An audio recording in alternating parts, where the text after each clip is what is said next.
그러면 이재갑 한림대 강남성심병원 감염내과 교수 모시고 자세한 내용 얘기 나눠보겠습니다. 어서 오세요. 네, 안녕하세요. 교수님, 오랜만에 10명대 줄어들었다는 소식인데요. 조금은 좀 안돼야 되는 건가요? 일단 뭐 숫자가 줄어서 다행이긴 예. 한데요. 근데 다만 주말에는 조금 떨어졌다가 주중에 다시 올라가는 부분들이 예. 있고요. 사실 더 걱정인 거는 이제 주로 수도권에서 발생했던 게 예. 뭐 대전이라든지 또 대전 환자들로 인해서 뭐 전북 그다음에 뭐 세종이라든지 예. 뭐 광주라든지 환자가 발생하고 있는 부분들을 봐서는 아마 2, 3일 또 그런 환자 확산 상황에 대해서 좀 지켜봐야 될 것 같습니다. 예. 그런데 그 해외가 굉장히 늘고 있습니다. 네, 예. 해외가 근데 어떤 특정 국가에 좀 몰려 있는 건 우리로서는 차라리 다행스러운 일이라고 볼 수 있는 건가요? 그렇죠. 이제 뭐 예. 특정 국가, 특히 아시아권 국가에서 예. 최근에 이제 입국이 늘면서 아마도 이제 농번기가 되면서 아마 이제 농촌에서 일할 그런 아시아권에 예. 있는 분들이 들어오시면서 늘어난 것 같은데요. 예. 그러니까 특정 국가가 많다면 그 국가에서의 입국을 뭐 일시적으로 좀 줄인다든지 뭐 비자 예. 발급을 좀 제한한다든지 이런 대책이 가능하니까 그런 부분들은 이제 정부에서 이미 이제 대책을 강구하고 있는 것으로 보입니다.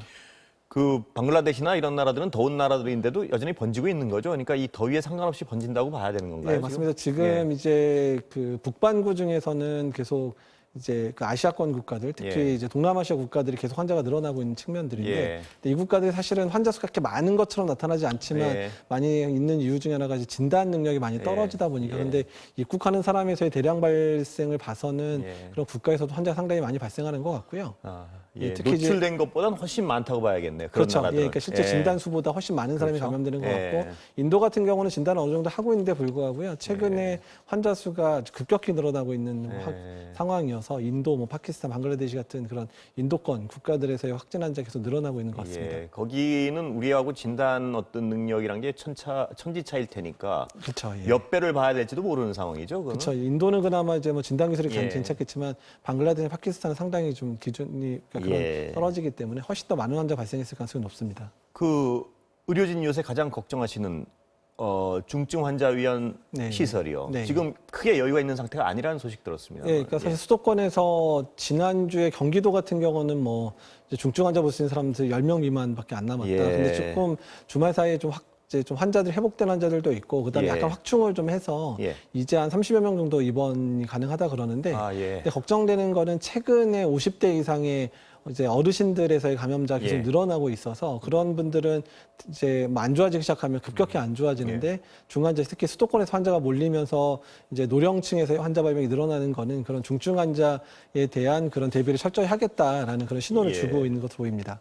음압병상도 모자라죠. 네, 음압병상은 지금 이제 서울시 같은 경우는 지난주에 한 65%까지 쳤다가 지금 이제 조금 확충하고 나서 50% 내외다라고 얘기하고요. 경기도하고 인천 같은 경우는 지금 남아있는 병상 수가 이제 뭐 100개 미만 뭐 이렇게 좀 남아있다고 얘기가 나오고 있어서 병상을 좀 더 확충하기도 하고 있고 또한 생활치료센터 같이 경증 환자를 치료할 수 있는 시설들도 늘리고 있는 것으로 얘기를 듣고 있습니다. 그 교수님 말씀하신 그 이유 때문에 지금 입원 일수랄까 이런 기준 재조정하고 있는 거죠? 지금? 네, 그 부분 이제 중앙임상위원회에서 이제 어제 이제 인터뷰를 했었고요. 그래서 이번 기준이 우리나라가 너무 이제 검사에 치중해서 하다 보니까 평균 입원 기간이 거의 한 달이 가깝고요. 일부 환자들 뭐 50일, 70일씩 막 입원하는 문제들이 있어서 그런 부분 개선하기 위해서 임상 양상이 뭐 13일 정도 지났다든지 아니면 검사상에서 2번 음성 나온 2가지 조합을 다 이제 확인해서 이제 좀 입원 기간을 줄이자 이런 얘기들이 나오고 있고요. 아마 며칠 내에 이제 질병관리본부에서 확정하지 않을까 생각이 듭니다. 그런 방안에 대해서 교수님도 찬성하시는 거죠? 어쩔 수 없다고 보시는 거죠? 예, 찬성하고 있고요. 또 사실 국내의 여러 데이터들이 이걸 입증을 하고 있는데 대부분 환자들이 봤더니 되게 그 10일 이상 증상이 발현된 분들은 다른 사람에게 전파되지 않더라라는 자료들도 나와 있고요. 그리고 바이러스를 여러 환자들의 날짜별로 좀 바이러스를 측정했더니 한 명만 한 13일에서 15일째까지만 바이러스가 살아있고 대부분 10일 이내에 바이러스가 이제 살아있는 바이러스 검출이 안 되더라 이런 데이터가 국내 데이터가 쌓이게 돼서 아마 그런 것들을 바탕으로 해서 조정하기로 한 것 같습니다. 그럼 그런 분들은 감염 예를 들어서 증상이 나타난 지 한 12일쯤 지나면 좀 안심해야 되는 건가요? 감염을 안 시킨다고? 예, 그러니까 지금까지 네. 자료를 봐서는 감염을 시키는 것 같지 않다. 이런 식으로 3천여 명 데이터에서 그 정도가 좀 증명이 되고 있어서. 그럼 그런 분들 자가격리 안 해도 되는 건가요? 자가격리는 해야죠. 그분들도. 아니요, 이제 그분들 같은 예. 경우 이제 만약에 퇴원 기준이 만약에 이번에 바뀌게 되면 이제 그분들 자가격리까지 안 하겠다. 아, 자가격리도 안 해도 되는 겁니까? 예, 그래서 만약에 병원 안에서도 만약에 그 사람들이 그 정도 기간이 지났고 뭐 지났다고 하면 일반 병실이라든지 이런 데로 옮길 수도 있겠다. 이제 이 얘기가 나오는 거여서 그 부분에 대해서 조금 이제 그 구체적인 내용 부분들이 조율할 필요가 있어서 지금 질병관리본부가 전문가들하고 상의하고 있는 것으로 알고 있습니다. 그러면 그 경증인 환자들도 자가격리 상태에서 혼자 치료 이런 방안도 논의되고 있는 거죠? 그러니까 일단 병원에 가지 않고. 예, 그러니까 일단 원칙적인 거는 이제 생활치료센터에서 하는 걸 원칙을 하는데 만약에 수도권에서 대규모의 환자가 있어서 생활치료센터도 부족하다 그러면 자가격리 상태에서의 치료까지도 일단 준비를 감염자도요. 해놓겠다. 감염자도 준비는 해놓겠다. 준비를 해야 된다. 이제 이런 식으로 그러니까 정부의 공식 방침은 아니고 어제 중앙임상위원회에서 그런 부분도 고려할 필요가 있다라고 건의를 한 거죠. 건의한 상황이군요. 근데 이 경증인 분들을 의료 체계, 의료 어떤 캐퍼가 있기 때문에 집에서 하는 건 좋은데 그분들 갑자기 악화되거나 하면 어떻게 해야 되나요? 그런 걱정은 있는 건 아닌가요? 그렇죠. 이제 그런 부분 때문에 대구 경북에서도 그런 부분 때문에 대구시 의사회가 거의 매일 이제 환자들을 전화해서 증상이 나빠지는 이런 것들을 이제 확인을 했는데 그런 부분에 대한 보완책이 필요할 것 같고요. 아직까지는 뭐 그거를 고려할 상황은 아니니까 뭐 생활치료센터든 뭐 이제 병원이든 간에 의료진의 도움을 받을 수 있는 영역에서 아직은 치료 계획을 하고 있고 환자가 우리가 예상했던 것보다 너무 급속히 늘어날 경우에는 그런 부분도 고려할 수 있겠다 정도의 의견이라 생각하시면 될 것 같습니다. 물론 교수님 지금은 고려할 바가 아직은 아니라 그러셨지만 이제 만약에라도 많이 늘어나면 그걸 하는데 거기 어떤 기준이 되는 건 나이겠죠? 연령도 있고 증상도 있고요. 예, 증상도 심하냐 아니냐 또 기저질환의 유무까지 다 따져가지고요. 그거를 지금 점수 체계를 가지고 사실 우리나라가 이미 대구 경북대 가지고 있고요. 그 점수에서 몇 점 이상이면 병원, 몇 점 이하면 뭐 이제 경증치료센터라든지 자가 이런 식으로 하면 결정이 될 것 같습니다. 그러니까 절대적인 기준이 있는 건 아니군요. 예를 들면 뭐 50세 이상이라 그래가지고도 지금 경증이면 무조건 병원 가고 이건 아니라는 말씀이시죠? 점수로 해가지고. 예, 점수를 하는데 근데 대부분 그 점수 체계가 65세 이상만 되더라도 대부분은 이제 병원에서 치료받거나 하는 이제 그런 거로 되고요. 또 다른 측면은 이제 급성기를 지나서 회복기에 접어든 환자들 같은 경우에도 병원에 계속 있는 게 아니라 생활치료센터로 먼저 빼서 병상의 이제 활용도를 높이겠다 이런 의견들도 같이 들어가 있습니다. 그 방금 말씀하신 케이스는 나이 드신 분들도 마찬가지인가요? 예를 들어 65세 이상인 분들도 회복기에 접어들면 먼저 뺀다. 그건 마찬가지고요. 마찬가지로요. 그러면 가장 애매한 게 50대 같습니다. 언뜻 듣기에. 50. 그렇습니다. 그거는 이제 점수를 매겨봐야 된다는 말씀이죠. 기저질환 여부, 그다음에 호흡곤란이 있는지 뭐 이런 것까지 따져봐서 증상이 가벼우면 뭐 생활치료센터나 자가격리, 그다음에 만약에 증상이 호흡곤란이 동반됐거나 증상이 심하면 점수가 올라가니까 그런 경우는 이제 병원으로 입원하고 이런 식으로 조절이 될 것 같습니다. 그 하나 더 여쭤보면 그런 어떤 그 분류를 하는 데 있어서 혼선은 가능성 별로 없나요? 그러니까 최근에 이제 국내에서 이제 그거에 대한 논문들이 이제 발간이 될 것 같은데요. 그 점수 체계를 활용했더니 중증도나 이런 면에서 한 90% 이상은 이제 적합하다라고 돼 있어서 그 점수 체계에 대한 이제 유효성에 대한 평가들도 국내에서도 나오고 외국에서도 나오고 있습니다. 그 임상이 어제 보고 보니까요. 치료제 중에는 람데스비르밖에는 인정을 안 한 것 같습니다. 어떤 건가요, 이게? 그러니까 지금까지 어떤 연구상에서 치료 효과를 증명한 약이라고 렘데시비르밖에 없으니까 사실 그거밖에 인정할 수 없었던 거고요. 덱사메타존이 최근에 영국에서 효과가 있다는 얘기는 아직까지 공식 논문으로 아직 발표가 안 돼서 아마 그 부분은 공식 논문이 발표되면 적용할지 여부를 구할 거고요. 사실 렘데시비르는 치료제에 해당이 되고 그다음에 그 덱사메타존은 치료하는 환자에서 증상이 악화되는 거를 이렇게 좀 도와주는 약물이라 그래서 약간 좀 포지션이 좀 다를 수 있습니다. 정확히 잘 모르겠더라고요. 그러니까 염증을 덜어준다는 말씀이시죠? 이 코로나 바이러스 자체를 치료하는 게 아니고 그렇게 맞습니다. 이해하면 되는 건가요? 그렇게 이해하면 됩니다. 그 외국 사례 좀 여쭤보겠습니다.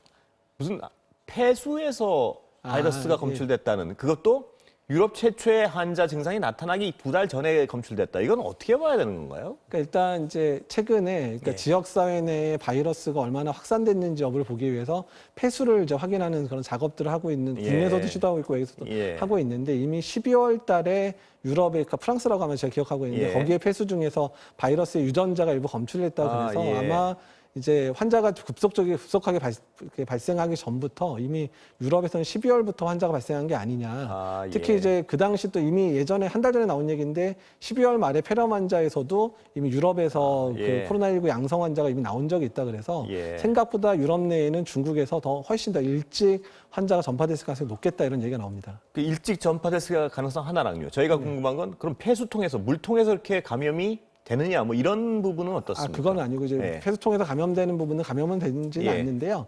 그러니까 환자의 대변이라든지 또는 이제 환자의 호흡기 검체물 이런 것들도 물에 씻겨서 내려가는 경우가 많으니까 이제 그런 부분들이 이제 폐수에서 유전자의 찌꺼기가 남아서 확인되는 부분들이라 그거를 이제 감염된다고 생각할 필요는 없을 것 같습니다. 이렇게 수인성이라 그러나요? 물 자체로 감염되는 건 아직 아닌 걸. 증명은 되지 않고 지금 코로나19 같은 경우는 증명되진 않았습니다. 그러면 아까 말씀하셨던 대변, 이 뚜껑 닦으란 변기 뚜껑 닫으란 말씀들 많이 하시던데 그거는 그럼 이 대변을 통해서는 감염이 되는 건가요? 그러니까 이제 대변을 통해서 직접 감염이 됐다는 사실이 증명된 적은 아직은 없는데 다만 이제 바이러스가 대변에서 나오다 보니까 혹시라도 모르니까 날리면 혹시 호흡기로 날아갈 수도 있으니까 오히려 그냥 원천적으로 진짜 주의하자 이렇게 생각하시면 될 것 같습니다. 인간관계가 딱 드러난 건 아직 아니군요. 맞습니다. 소변은 어떻습니까? 소변으로도 검출된 적이 나오기는 해요. 중증 환자에서는 소변이 나오는 시기가 있긴 있는데 이것도 뭐 그쪽을 통해 전파됐다 이런 게 증명된 적은 아직 없습니다. 그러니까 뭐 우리가 할 수 있는 건 다 조심을 할 수 있는 건 다 해야 되니까 변기 뚜껑은 닫아야겠고요.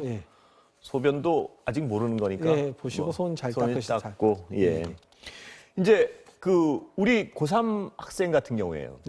5분 만났는데 감염됐다. 이거는 어떻게 봐야 되는 건가요? 이제 여러 가지 상황을 이제 고민해봐야 되는데 이제 먼저 밥 먹고 있었고 뒤에 이제 확진자가 들어서 5분 정도 같이 있다고 그것도 거리도 있었던 걸로 알고 있거든요. 거리도 뭐 책상 하나 띄어져 있다고 얘기는 들었는데 일단은 감염될 수 있는 경로들이 혹시 어차피 식사라니까 마스크는 벗고 있었고 뭐 에어컨이나 선풍기가 있었으면 좀 더 멀리 날렸을 수도 있고요.